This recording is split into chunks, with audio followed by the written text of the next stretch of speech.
Assalamualaikum, kembali lagi bersama Mufti di segmen Pump Talk. Kali ini aku akan sharing tentang disinfektan.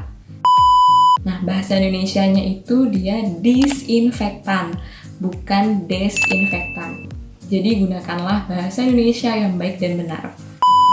Nah, disinfektan adalah bahan kimia yang digunakan untuk membasmi kuman, sedangkan disinfeksi adalah prosesnya. Dan perlu dipahami bahwa disinfektan ini akan membunuh kuman yang ada di permukaan benda-benda mati, sehingga akan menghambat penyebaran kuman yang ada di permukaan benda tersebut.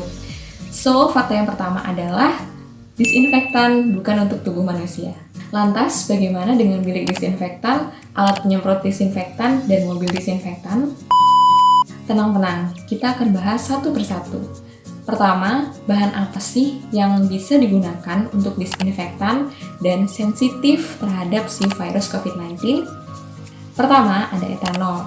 Kedua, ada hidrogen peroksid yang biasanya ada di dalam mereknya itu Vanish. Ketiga, natrium hipoklorit. Biasanya kita sering dengar dia ini pemutih atau Biclean. Kemudian yang keempat itu bahan-bahan yang mengandung senyawa klor seperti yang ada di dalam Dettol antiseptik atau bahan-bahan lainnya yang terdaftar di EPA dan kalian bisa ceknya di website di bawah ini. Kedua, penggunaan bahan disinfektan ini harus dengan prosedur yang benar. Kalau enggak, bisa-bisa malah jadi iritasi. Apalagi kalau udah kena mata, kulit, terhirup, dan sampai ketelan. Namanya juga bahan kimia ya kan?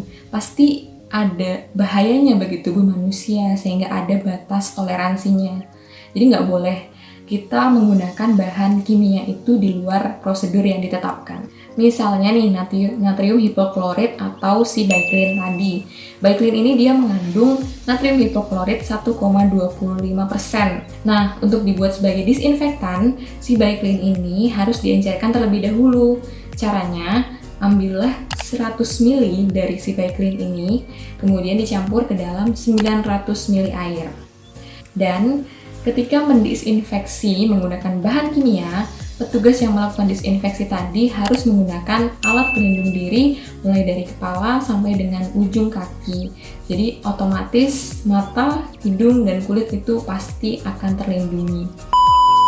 Yang ketiga, disinfektan itu digunakan untuk mendisinfeksi permukaan benda, baik yang keras atau tidak berpori maupun yang lembut yang berpori-pori.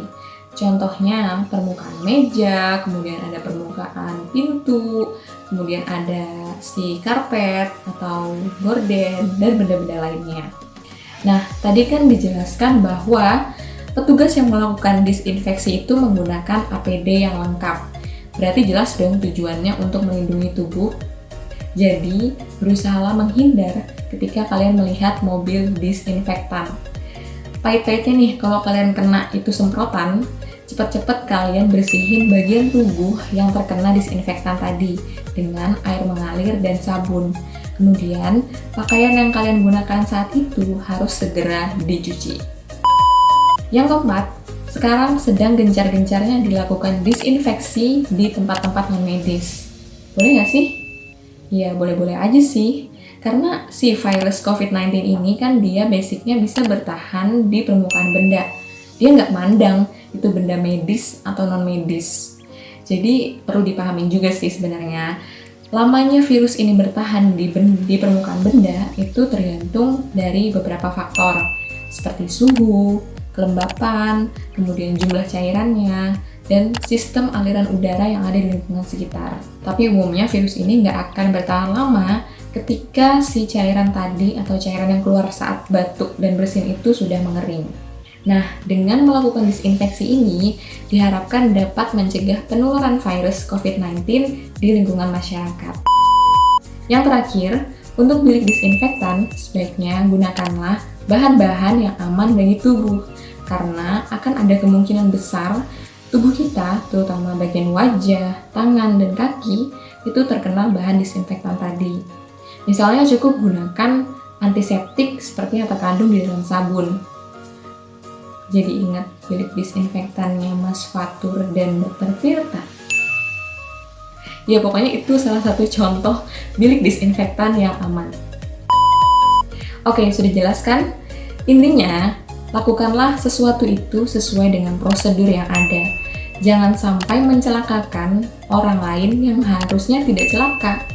Serem ya? Itu jatuhnya dosa cuy. Jadi kalian cukup stay di rumah aja, oke?